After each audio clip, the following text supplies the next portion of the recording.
ADHD diagnosis rates are continuing to increase, with more children getting diagnosed every year. Nearly 10% of all school-age children in the US live under this label's restrictions.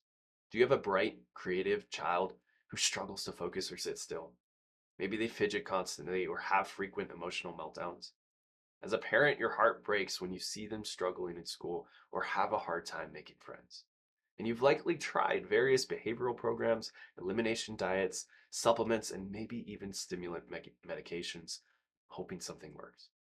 But if lasting relief remains elusive, an overlooked root cause might be to blame: an impaired vagus nerve. Most parents of kids who struggle with ADHD, especially if it's on the hyperactive or impulsive side, live in fight or flight themselves, worried about how their kids will interact in situations where they need to sit still, be calm, take a test, or even focus. Maybe you can relate to Mabel's story. Mabel was a 7-year-old diagnosed with ADHD whose mom found pediatric chiropractic. Mom was trying to avoid medications, but received so many emails daily about Mabel's behavior from school that she felt it was just a matter of time before she ran out of options. In Mabel's first consult, she couldn't sit still, and in fact, at one point climbed onto the table in the office and jumped off. Mom was horrific and so apologetic. The truth was, Mabel wasn't trying to misbehave. She was just doing what her brain felt was comfortable to it: jumping, moving, and giving stimulation. After assuring Mom that we understand and that we all are parents who get the struggle, a weight lifted off of her shoulders. Mabel's mom had heard of the vagus nerve before and its association with the brain-gut connection, but initially wrote it off as Mabel no longer struggled with the constipation she experienced as a child, as a toddler. And while the vagus nerve does influence the gut substantially, its unique and widespread pathway influences so much more. Over 75% of all nerve fibers carrying sensory signals for organ function travel along those vagal pathways. This makes the vagus nerve disproportionately influential in coordinating multiple body processes that are critical for health and overall well-being. When it's not functioning properly, symptoms like insomnia, headache, fatigue, anxiety, gut issues, and poor focus can occur. The vagus nerve is the critical messenger, carrying signals between brain and organs that regulate heart rate, breathing, digestion, inflammation levels, sensory processing, and the entire parasympathetic relaxation system. When the when this vagal superhighway develops dysfunction from early trauma, chronic stress, or poor nervous system communication, children display all the hallmarks of ADHD. Research now clearly ties vagus impairment to attention and focus challenges, hyperactivity, sleep and digestive disorders, emotional dysregulation, and more. If you have exhausted typical treatment options without results or want to avoid medication side effects altogether, specialized testing and natural support and stimulation for the vagus nerve provide new hope for families who want to put drugs and medications as a last resort. This is where we're going to get a bit nerdy and dig into the science behind the vagus nerve.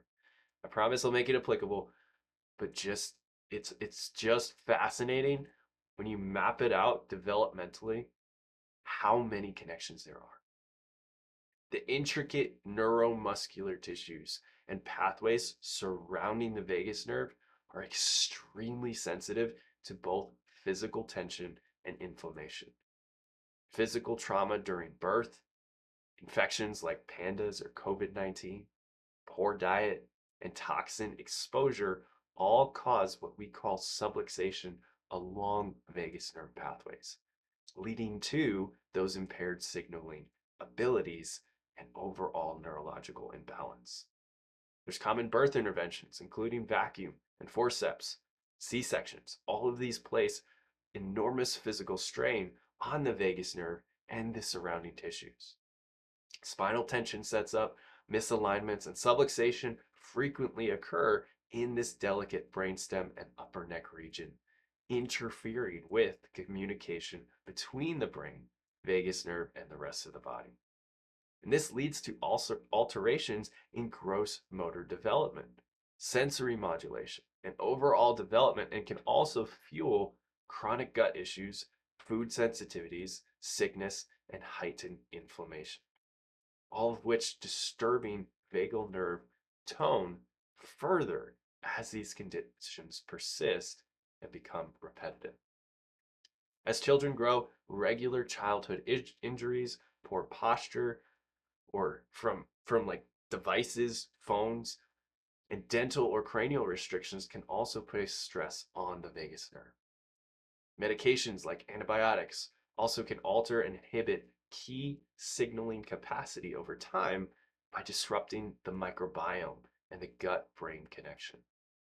Gradually, the rest and digest system stays suppressed and underactive. Symptoms like headache, anxiety, poor stamina, intestinal discomfort, sleeplessness, and heart palpitations increase. Attention span, impulse control, and emotional regulation falter, which are the hallmark struggles of ADHD. So how can we help?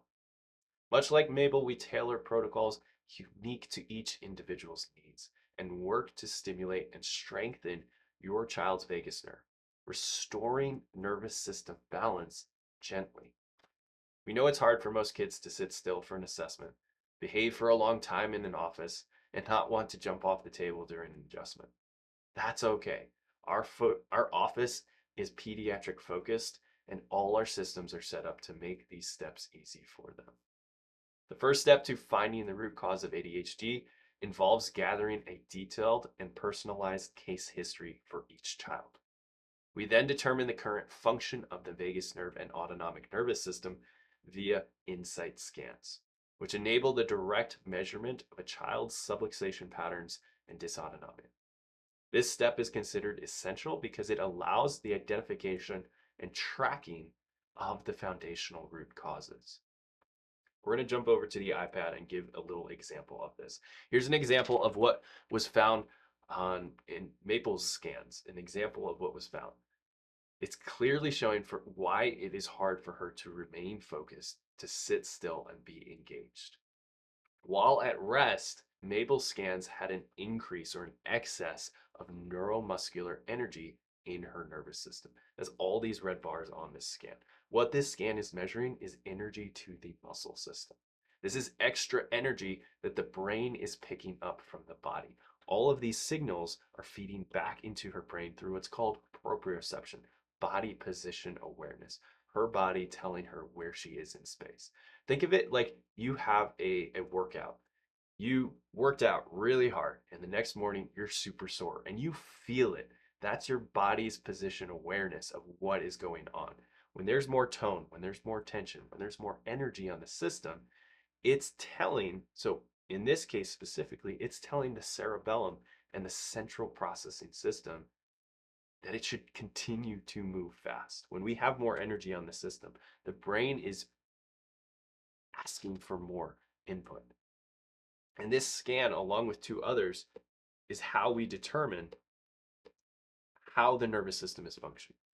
What is the cause of it? Why is there more tension in the system that is contributing to this overwhelm, that is contributing to the ADHD type symptoms?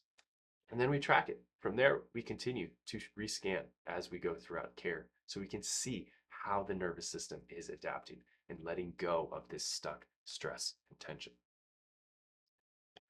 So with this scan and two others and Mabel's clinical history, we were able to put together a customized care plan that mapped out how long it would take and how frequently she should start getting adjusted. She would then receive precise neurologically focused adjustments to address the subluxation, release the stuck fight or flight stress and tension, and also activate the vagus nerve. This helped to improve communication between the brain and the rest of her body. And the first response, the expectation that most children like Mabel have to this specialized form of chiropractic adjustments is better sleep, a calmer state of being, and improved sensory regulation. Mabel's mom immediately saw and an impact on sleep. She went from not being able to go to sleep before 9 p.m. to falling asleep when mom was reading her a bedtime story. And instead of waking up at 6 a.m., mom was having to wake her up to get ready for school. Mabel's story turned into fewer emails from school, and now 6 months later, teachers are in awe at the changes and are curious how Mabel calmed without medication. If you're ready to address the root cause of your child's neurological challenges head on, we would love to help. Safer, more natural options exist that address vagus nerve dysfunction and improve neurological communication and overall function. If you have questions, feel free to comment below or send us a DM. Also, if you're watching this at the time of releasing this video, we have a perfect storm workshop coming up that we do every quarter. We're going to dive even deeper into the science and neurology behind why so many kids are showing up with these challenges today. That's all for this video. Hope to see you in that upcoming workshop. Take care and have a wonderful and blessed day.